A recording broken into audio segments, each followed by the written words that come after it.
little after 9 p.m., we received a 911 call for a neighbor dispute. Our deputies arrived on scene shortly thereafter. They made contact with the suspect who ultimately made the 911 call. The suspect claimed that he was punched by a neighbor. So in that initial contact with our deputy, that suspect was extremely erratic in his conversation during the initial part of the investigation.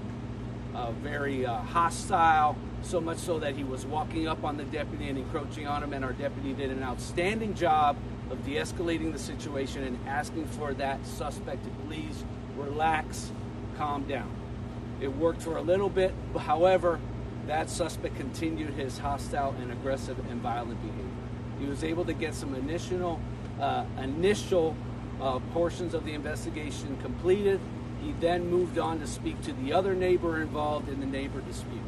While he was discussing that part of the investigation with the other party, the suspect continued his hostile, erratic, and violent behavior, so much so as saying, "He is lucky I didn't kill him. He is lucky I didn't snap his neck and kill him. I'm going to get a gun, conceal it, and kill him." Our deputies then went and spoke with witnesses to the neighbor dispute, all the while the suspect continuing his yelling and his erratic, violent behavior. At that point, the suspect started to walk down the steps of his apartment. His apartment is on the second floor. Our deputy identified that, walked over, asked the suspect, "Please, sir, calm down, go back upstairs so I can complete my investigation." The suspect then started to walk upstairs. Our deputies continued their investigation. The suspect again, yelling, erratic, violent. Our deputies went and reapproached the suspect. He then went upstairs and went into his apartment and locked the door. At that point, our deputies decided that this suspect is a danger to himself and to the community. At that point, the decision was made to Baker Act the suspect. So at that time, they are requesting for the suspect to please come outside so they can Baker Act him and he can get the help that he needs. At that time, the deputies are talking through him through the door and through the window of the apartment. The suspect, again, yelling, violent, rips down the blinds, yelling at the deputies, "I'm going to kill you. You don't have to be here." At that point, the suspect's mother gives us a key to the apartment. While we're trying to open the door, we hear a scream from an adult female in the apartment. At that time, we continue to hear screams. We look in the window. The suspect brandishes a knife. Again, trying to de-escalate the situation. "Put the knife down. Come outside. Don't do anything. Come outside. Let's get some help for you."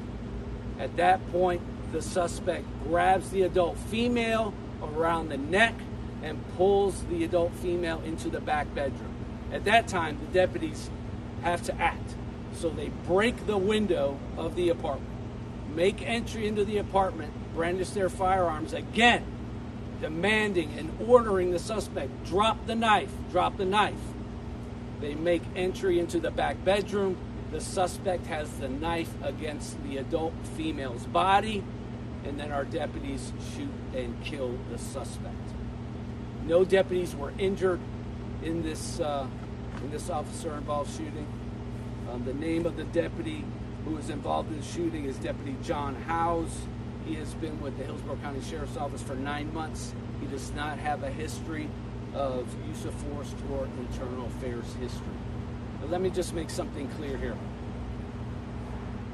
Under the guidance of Sheriff Chad Chronister, our deputies are trained in every aspect of their job, to include de-escalation. This whole call, from time of 911 to the time of the shooting, was 20 minutes.